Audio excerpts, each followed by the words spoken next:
I'm Kazimierz, and I'm the founder of Caztek Engineering. We are a nimble and innovative product development firm with expertise in industrial design, mechanical engineering, analysis, and prototyping. We started 15 years ago in my garage with a Bridgeport milling machine and a copy of SolidWorks. Today we've grown to 10 employees working in this wonderful space. We get involved with some of the coolest projects imaginable from almost every industry: aerospace, industrial automation, consumer products, and even medical devices. We've also grown into the simulation tools, starting with simple linear static analysis for strength and deflection. Now we've added the ability to test for more failure modes like vibration, heat transfer, and fluid flow, as our clients' designs become more and more challenging. I had used other products, but chose SolidWorks because it's intuitive and easy to use. The way SolidWorks integrates the suite of tools makes it very simple to pick up and really streamlines our product development process.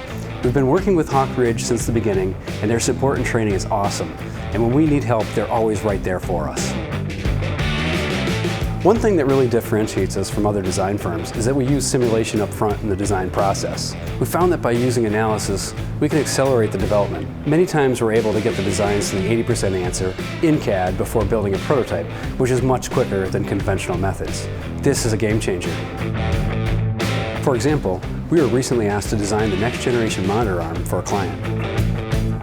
One of the goals was to improve the counterbalance. This means the force should be constant over the range of motion, friction should be minimized, and the counterbalance adjustable to accommodate a wide range of payloads. This makes for smoother monitor adjustments.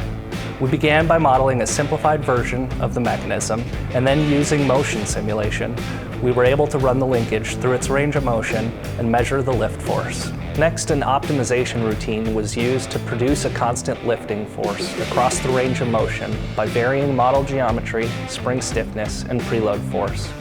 Using conventional methods, this would have taken many more prototypes than our budget or timeline would have allowed. The industrial design concepts for the monitor arm, while attractive, created some complex structural and packaging challenges. We relied on the structural simulation tools to guide us to a robust design that still maintained the desired aesthetics.